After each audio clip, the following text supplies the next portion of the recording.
Selamat datang di Jalan Ninja, tempat kita ngobrol bareng orang-orang luar biasa yang memilih jalannya sendiri. Namun kita kali ini adalah seorang yang kesehariannya bekerja sebagai bidan di salah satu rumah sakit di daerah Bogor. Tapi kalau di luar, dia sebagai founder dari beberapa bisnis yang ia jalani. Mau tahu keseruannya? Yuk kita kulik.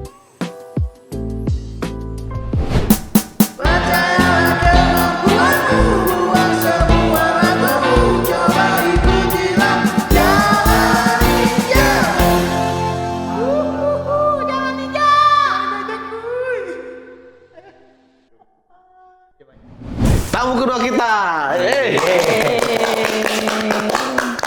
seorang ibu bidan. Halo. Selain bidan, dia juga banyak set jobnya nih. Selain bidan, banyaklah bisa. Saya sih lihat di medsosnya banyak banget di medsosnya berkeliaran gitu, selain sebagai bidan. Bahkan jadi founder sesuatu ya. Sesuatu. Oke. Bu Ira Megawati ya.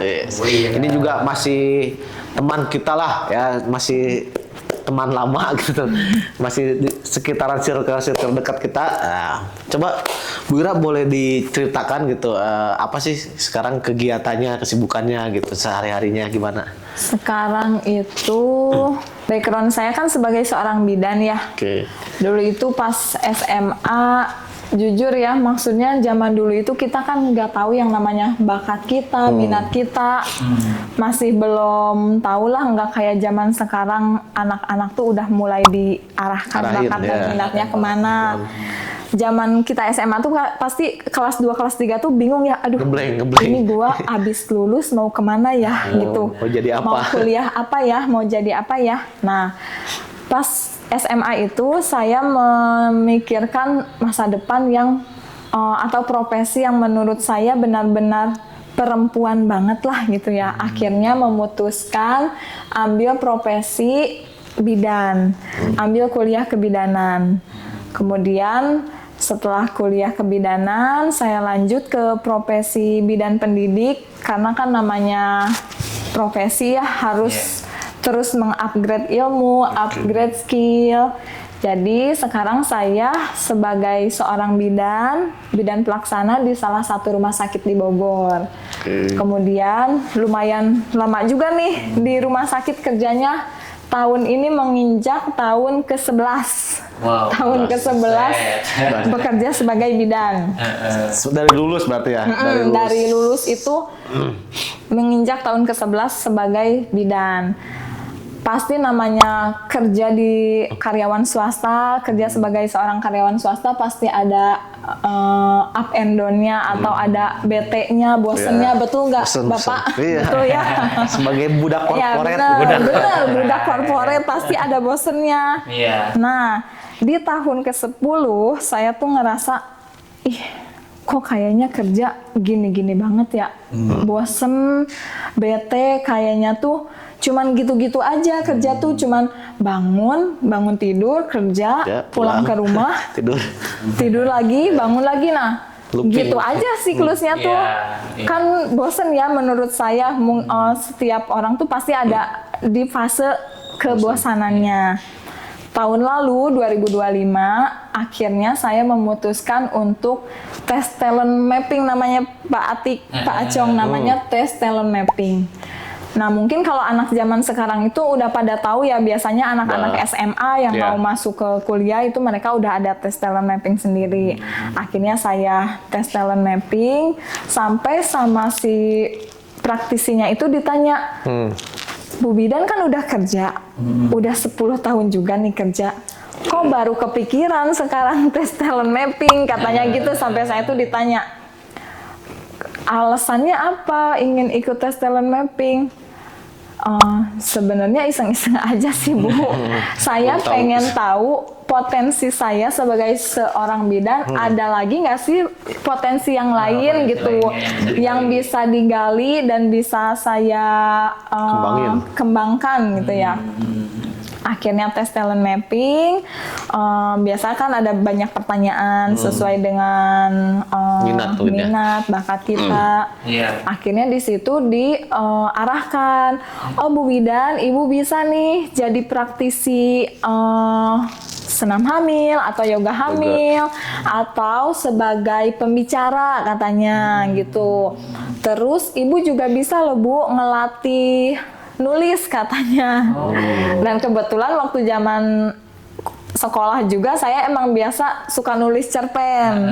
Terus waktu kuliah juga saya pernah nulis artikel dan diterbitkan di majalah Bidan. Cuman namanya nulis kan harus diasah terus kan. Stuck lah di situ, nggak pernah diasah lagi.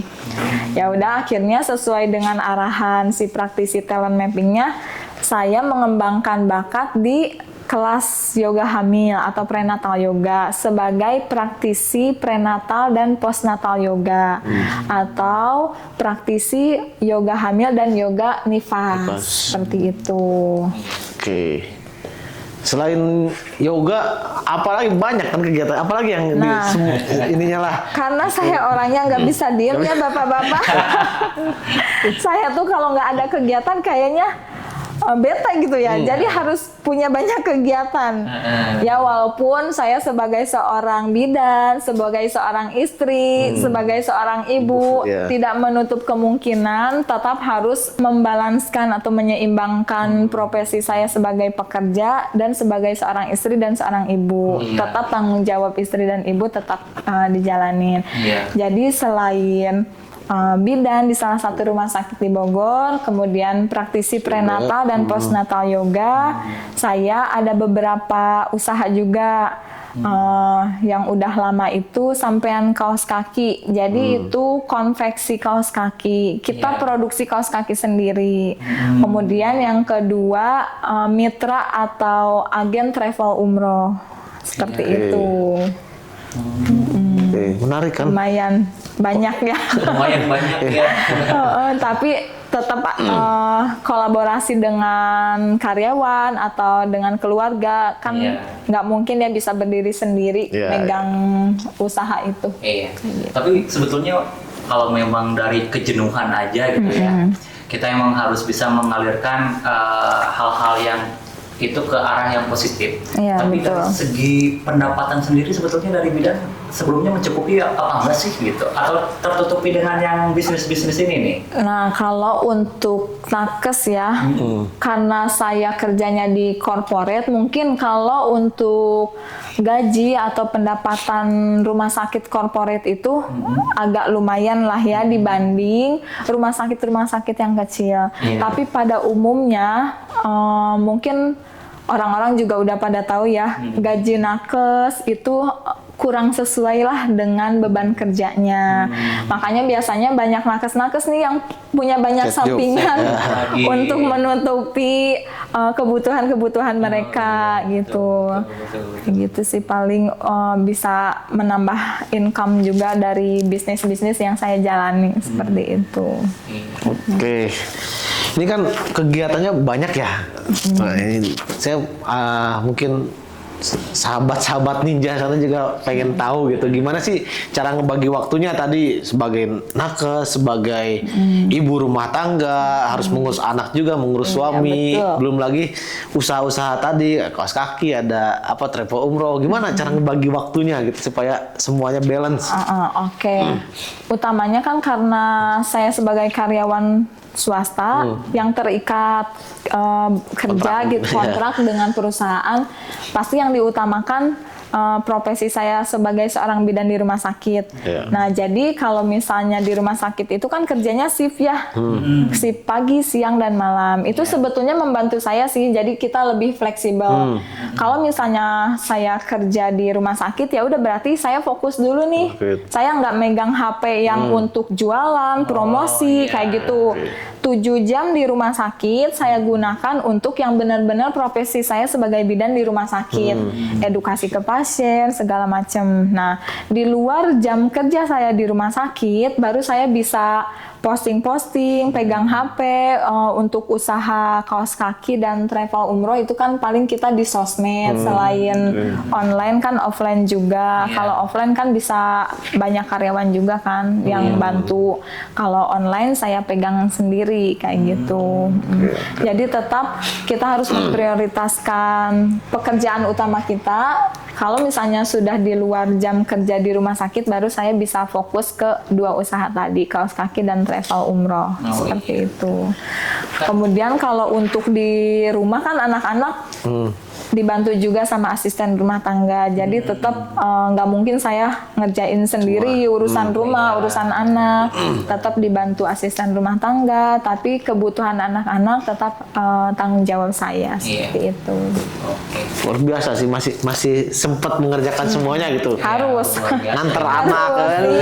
Nganter anak main bola juga ada gitu kan. Benar-benar. Karena emang walaupun sesibuk apapun kita, tanggung jawab kita sebagai seorang ibu, seorang istri itu nggak boleh lepas. Pada dasarnya ya, kalau dasar seorang wanita.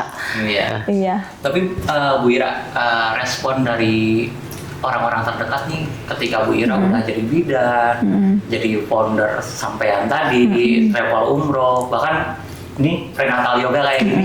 Gimana sih respon mereka kalau pertama tahu kalau Bu Ira itu mau ngambil side job yang lumayan banyak? Oke. Karena emang pada dasarnya saya tuh dari kuliah tuh seneng jualan, Pak. Semua yang waktu kuliah tuh sempat jualan jam tangan, jualan alkes kesehatan. Kalau misalnya tahu tuh di Jakarta ada namanya toko Pramuka, itu kan toko alat kesehatan semua.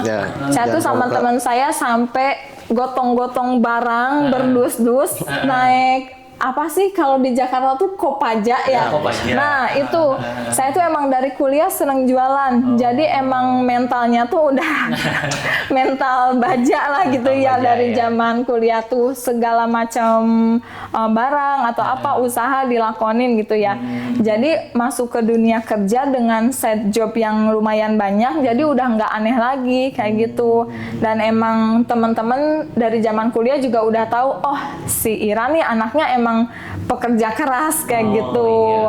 Respon teman-teman, keluarga, saudara, alhamdulillah mendukung sih sejauh ini dan mereka positive vibes gitu. Alhamdulillah ya. Jadi ketika kita punya sesuatu yang ingin kita kerjakan dan lingkungan pun ikut mendukung. Iya betul. Oke nih, kan banyak nih kegiatan nih. Pernah nggak sih ada kepikiran gitu kan karena terlalu banyak, pernah nggak sih ada kebesit, wah saya harus milih nih antara jadi nakes atau usaha saya gitu, pernah nggak kepikiran gitu? Atau emang nggak pernah kepikiran sama sekali, mau dijalanin aja semua gitu selama ini, pernah terbesit nggak gitu mau fokus aja satu bidang gitu? Nah baru sekarang nih kepikiran kayaknya harus ada satu usaha yang memang benar-benar dipegang sendiri Pak kayak gitu, difokuskan sendiri. Kalau kayak misalnya sampean kaos kaki dan travel umroh kan mungkin saya dipegang oleh banyak orang, dibantu sama kakak juga. Cuman untuk yang prenatal yoga ini kayaknya saya harus fokus sama usaha saya sendiri kayak gitu. Jadi si prenatal yoga ini tuh lebih ke mendalami profesi saya sebagai bidan gitu. Saya pengen nyambung ya. Jadi ada berkesinambungan untuk profesi saya sebagai bidan dan studio prenatal yoga ini. Saya pengen lah maksudnya bermanfaat untuk masyarakat luas, mengedukasi masyarakat luas. Jadi pengen dikenal banyak orang untuk kebermanfaatannya seperti itu. Mudah-mudahan sehat, yang penting itu aja sih. Sehat. Tapi ada tantangan berat nggak Bu Ira selama ini ketika menjalani beberapa profesi yang sedang digeluti? Ada tantangan yang luar biasa berat nggak sih yang pernah dialami? Paling manajemen waktu ya Pak Atik, yang susah itu kayaknya emang PR semua orang ya di manajemen waktu itu. Paling tantangannya di waktu aja sih, kita harus pinter-pinter yang namanya bagi-bagi waktu aja. Apalagi anak-anak kan masih sekolah, kadang itu yang ini saya maksudnya jolim gak ya sama anak-anak dengan saya ngambil banyak profesi, banyak job. Takutnya anak-anak ngerasa pendampingan dengan ibunya kurang kayak gitu. Tapi sejauh ini saya selalu ngasih ngasih Waktu lah gitu. waktu ke anak-anak. Terus ngasih penjelasan juga. Bunda tuh kerja bantu kalian. orang loh gitu. Jadi nggak yang pikiran anak-anak tuh Bunda sibuk nyari uang, nggak cuman gitu. Tapi saya menanamkan ke pikiran anak-anak saya kalau pekerjaan saya itu bermanfaat untuk orang lain. Seperti itu. Oke. Selain itu kan saya juga pernah lihat gitu, sering jadi pembicara lah di forum-forum. Nah, itu apa sih kegiatannya? Apa yang dikerjakan Apa oleh yang Bu Ira Oh ini? itu kadang orang suka manggil juga ya. Bu Bidan bisa nggak jadi narasumber di tempat saya untuk mengedukasi tentang kehamilan, misalkan tentang pokoknya tentang kesehatan kayak gitu. Kadang ada beberapa sih yang minta untuk jadi narasumber atau sebagai pembicara di depan kader posyandu atau di depan ibu-ibu PKK. Kayak gitu juga pernah sih beberapa kali. Jadi sering-sering lihat gitu saya Iya. seliwara gitu. Saya kira udah jadi Mario Teguh gitu kan. Jadi motivator ya. Motivator ya. Tapi kalau boleh jujur, alasan utama kenapa tetap milih dua-duanya nih, buat Semuanya jalan itu. dulu nih sekarang gitu. Untuk milih dua-duanya antara nakes dan wirausaha, semua. wirausaha. Yang di jalan. Nggak menutup kemungkinan ya Pak Atik, Pak Acong, maksudnya di dalam kehidupan kita kan namanya butuh income yang lebih, apalagi untuk kesejahteraan anak, keluarga, seperti itu. Utamanya itu. Yang kedua sih lebih ingin bermanfaat lah untuk orang lain. Karena setelah saya ikut kelas talent mapping, kemudian saya ikut buka kelas yoga, kayaknya profesi ini tuh kan kadang orang kerja cuma nggak dari hati gitu loh Pak Atik, kan ada yang cuman kerja sekedar kerja doang gitu, nggak ada nggak ada perasaan saya ngelakuin pekerjaan ini kok jadi rasanya seneng gitu, enjoy kan. Benar, menggugurkan kewajiban. Iya betul. Nah semenjak saya masuk ke kelas yoga ini ngajar ibu-ibu hamil, saya tuh ngerasa jadi lebih bermanfaat, lebih enjoy, lebih bahagia gitu. Seperti itu sih yang saya rasakan gitu, makanya Lebih terasa kali ya interaksinya gitu kan, iya, lebih banyak bener. gitu kan, lebih Jadi kan kalau kayak gitu orang mengenalnya lebih akrab lagi lah gitu ya, lebih betul. personal lagi Kitanya gitu kan. lebih bermanfaat gitu, ngasih edukasi. Namanya ibu hamil kan butuh pendampingan ya untuk proses kehamilannya gitu. Makanya kayaknya nggak mungkin dilepas deh, maksudnya si kedua usaha ini. Nakes sama wirausaha itu saling bergantung lah. Oke, Bu Ira mungkin bisa diceritakan sedikit ya. Tadi Bu Ira sudah bilang kalau buat teman-teman nakes yang kerja di corporate mungkin kesejahteraannya sudah sedikit terperhatikan lah gitu ya, ketimbang dengan teman-teman nakes yang mungkin di rumah sakit daerah gitu ya. Sekarang kan lagi rame-ramenya nih ada isu katanya pegawai-pegawai yang di MBG itu akan diangkat P3K, sedangkan teman-teman kita yang di nakes sudah kerja puluhan tahun kok masih honor-honor juga. Iya betul. Pernah dengar nggak sih masalah itu di lingkungan para nakes gitu? Iya, Mungkin bisa betul diceritakan. ya. Sebetulnya kan emang gaji nakes itu jauh lebih rendah lah gitu ya dibanding Beban profesi kerjanya, lain, beban kerja tinggi, tapi gajinya nggak sesuai dengan beban kerja kita. Nah, isu MBG yang tadi Bapak sampaikan ya, mungkin teman-teman saya juga udah banyak dengar ya. Kayaknya kok sangat disayangkan sekali ya pemerintah sebegitu perhatiannya dengan karyawan MBG yang cuma beberapa bulan bekerja, tapi katanya mau diangkat jadi P3K. Sedangkan kami para nakes yang udah puluh-puluh tahun gaji nggak sesuai dengan beban kerja, mau masuk PNS atau P3K juga sulit. Harusnya kan lebih diprioritaskan ya untuk tenaga kesehatan ini supaya kesejahteraannya terjamin seperti itu. Sangat menyayangkan sih kalau menurut saya ya. Mudah-mudahan sih kebijakannya nggak seperti itu ya, bisa dirubah. Bisa dirubah lagi. Iya, betul. Malu ya. Benar-benar. Karena kan pendidikan dan kesehatan itu pilar utama pemerintahan. Iya, benar, betul. Harusnya itu yang lebih dijaminkan ya, pendidikan dan kesehatan. Makanya. Apalagi Bapak Atik juga sebagai seorang guru kan ya Pak ya, tentu pasti ingin kesejahteraannya lebih terjamin karena pendidikan dan kesehatan itu memang harusnya yang diutamakan ya dari program pemerintah itu. Yang lain ya, makanya MBG tut. Oke nih, apa sih ininya suka dukanya gitu, suka dukanya jadi nakes, atau pernah punya pengalaman menarik gak gitu selama jadi nakes atau selama menggeluti usaha-usaha yang berjalan selama ini gitu, ada nggak yang menarik gitu, yang nggak terlupakan lah, yang atau yang aneh mungkin bisa jadi kan gitu kan, pengalaman yang menyedihkan sih ya, yang tak terlupakan tuh ya. Jadi waktu itu hamil anak kedua.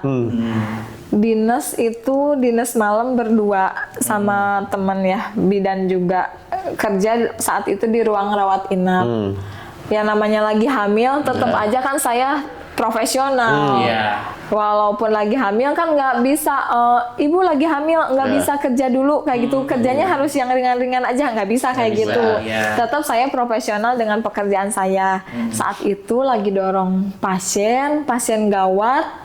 Harus masuk ke ICU, pindah ke ICU. Saya dorong pasien sama teman saya, habis handover atau serah terima dengan perawat HCU-nya, udah pindah ke HCU pasiennya, saya balik lagi ke ruangan, tiba-tiba perut saya kontraksi. Itu di usia kehamilan 25 minggu. Kan belum cukup bulan ya, sedangkan cukup bulan itu di usia kehamilan 37 minggu. Akhirnya udah nggak kuat tuh kontraksi mules daripada lahiran prematur saat itu kan. Jadinya saya izin ke teman saya, kayaknya ini saya kontraksi deh, nggak bisa deh ngelanjutin kerja. Akhirnya saya ke IGD, kemudian dirawat 1 minggu, harus bed rest. Itu sih pengalaman yang tidak terlupakan. Aduh, luar biasa pokoknya. Saking profesionalnya ya sebagai tenaga kesehatan sampai bisa menomorduakan kesehatan sendiri. Iya, kadang teman-teman juga kita itu sebagai nakes nggak boleh sakit. Kalau misalnya belum pingsan mah hayu aja kerja terus.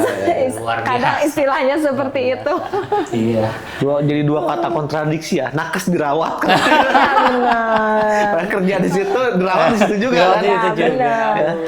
Kalau suka duka di usaha sih ya, yang tadi kayak misalnya yang kaos kaki atau travel, sejauh ini sih aman sih ya, malah pas di zaman COVID itu kan pasti omset orang pada turun kan, emang. Tapi di kaos kaki alhamdulillah maksudnya masih stabil. Masih bisa ngegaji karyawan kayak gitu. Sedangkan di zaman COVID kan orang beli kaos kaki masih bukan prioritas ya. Karena Jung gak usah pakai kaos kaki kan. Yang setengah badan segini yang penting kan. Ya paling namanya omset naik turun itu biasa lah ya, paling kayak gitu aja suka dukanya. Tapi menarik juga tuh ya, kenapa kaos kaki gitu ya, kepikiran dari mana waktu itu, kenapa kaos kaki gitu kan, kaos kaki gitu kan. Saya juga nggak kepikiran sih gitu, kaos kaki gitu, kenapa kaos kaki gitu itu ya. Kenapa kaos kaki? Karena kaos kaki itu kebutuhan orang pasti ada terus kan, dari bayi sampai dewasa, dan pasti digunakan sehari-hari. Jadi kita milih kaos kaki yang emang digunakan sehari-hari, yang harganya juga nggak terlalu mahal, kejangkau semua kalangan kayak gitu. Makanya kita pilih usaha konveksi kaos kaki. Iya. Saya dengar juga katanya sampean ini sampai ke Mandalika ya? Iya betul Pak Atik.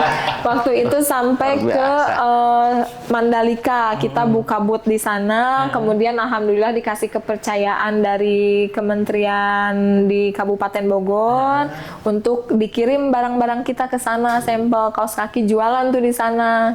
Waduh, kenal sama pembalap-pembalap MotoGP. Iya, Mas Marquez pernah beli sampaian, pernah beli.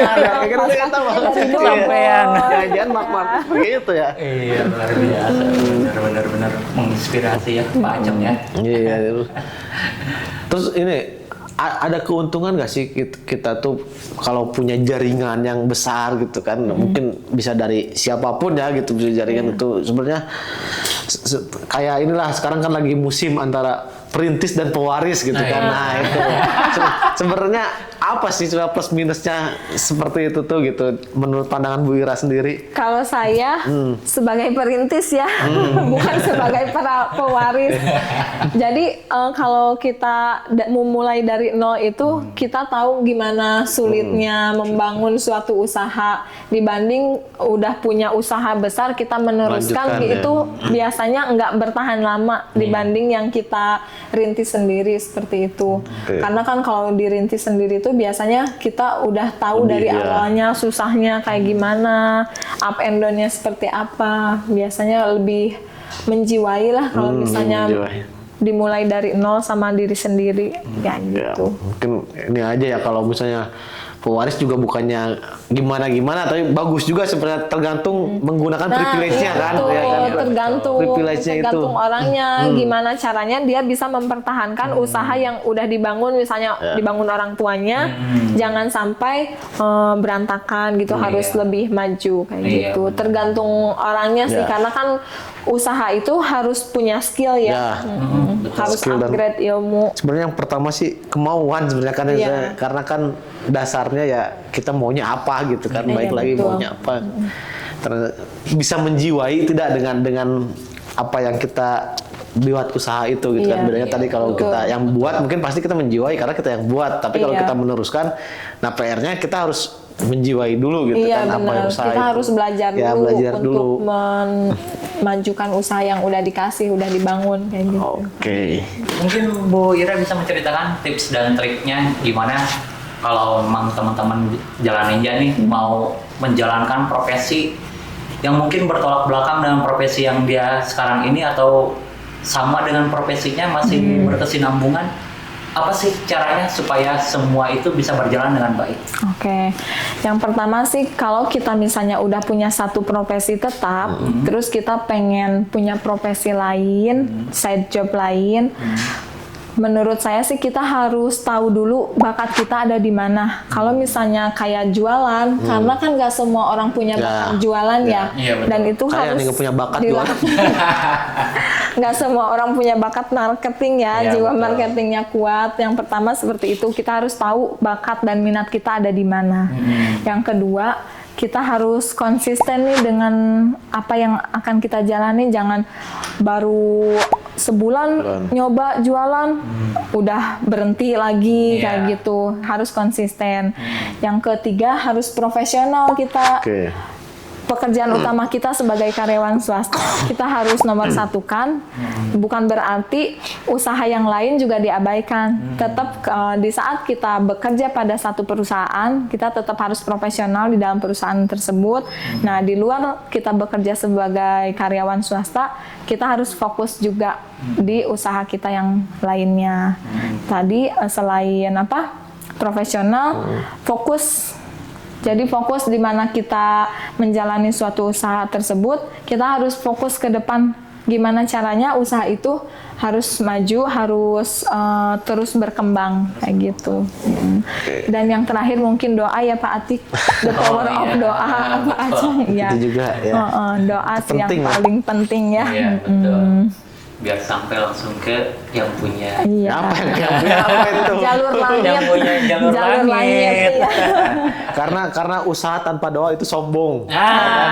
Dan doa tanpa usaha itu bedegong. Benar. Mungkin terakhir nih ya, ini pertanyaan paling nggak ada kayak di tempat-tempat lain. Aduh, apa tuh? Apa sih harapan Bu Ira gitu, harapan kedepannya gitu, harapan kedepannya tentang apa yang profesi dijalanin atau usaha-usahanya, atau harapannya gimana tuh? Harapan saya sebagai seorang tenaga kesehatan, mudah-mudahan sih bisa meluaskan kebermanfaatan, bisa mengedukasi banyak orang. Dengan saya mengedukasi banyak orang, kan orang juga merasa terbantu ya dengan adanya kehadiran saya. Misalkan dibantu sebagai seorang bidan, bisa mengedukasi untuk kehamilan, persalinan, sampai nanti mereka punya anak gitu. Itu sih harapan saya bisa lebih bermanfaat lagi untuk orang lain. Kemudian di bidang usaha saya, wirausaha saya, alhamdulillah karyawan-karyawan itu kan saudara semua ya. Jadi dengan saya membuka beberapa usaha, mudah-mudahan banyak orang-orang tertolong, terbantu untuk mencari nafkah di tempat saya. Seperti itu sih. Di tengah 9 juta lapangan kerja yang susah ini ya. Mudah-mudahan bisa lebih meluaskan lagi lapangan pekerjaan di sini. Seperti itu. Amin. Oke. Sobat Janin sesuai dengan profesi, karena profesi narasumber kita bidan, jadi Sobat Janin itu Sobat Jalan Ninja. Jalan Ninja. Iya kan? Besok kita ganti lagi tergantung profesinya lagi Ya, nanti. oke. Terima kasih Bu Ira atas waktunya, atas kesempatannya di Sama-sama. tengah jadwal yang sangat padat Iya. ini gitu, Di hari menyempatkan Minggu, sama-sama. Minggu pagi. Minggu pagi. Habis shift 3 mungkin belum tidur ya. Betul. Kalau saya kan udah tidur walaupun sahur gitu kan. Ya, terima kasih atas waktunya. Iya. Semoga bisa menginspirasi Sobat Janin di luar sana yang belum bisa menentukan jalan ninjanya. Oke. Oke, Bu Ira, ini kalau buat teman-teman di luar sana yang pengen tahu mengenai Pranata Yoga atau sampean Kawasaki atau mungkin travel umrohnya, bisa dicari di mana tuh? Boleh di Instagram @prenatalyoga.bogor, sampean kaos kaki @sampean_bogor. Kalau untuk travel umrohnya @smartumrohofficial. Oke, jadi bisa dicari di situ buat teman-teman semua ya, ada di bawah sini nih. Ya, linknya ada di bawah sini atau di atas ini. Terserah di atas di bawah ya. Terima kasih Ibu Ira atas cerita Sama-sama, inspiratifnya Bapak ya. Atik. Mudah-mudahan Jalan Ninja hari ini bisa menjadi cahaya buat teman-teman yang masih bingung untuk mencari cahayanya. Semangat. Jalan Ninja, Ini jalanku. Yeay. Pring. Wih,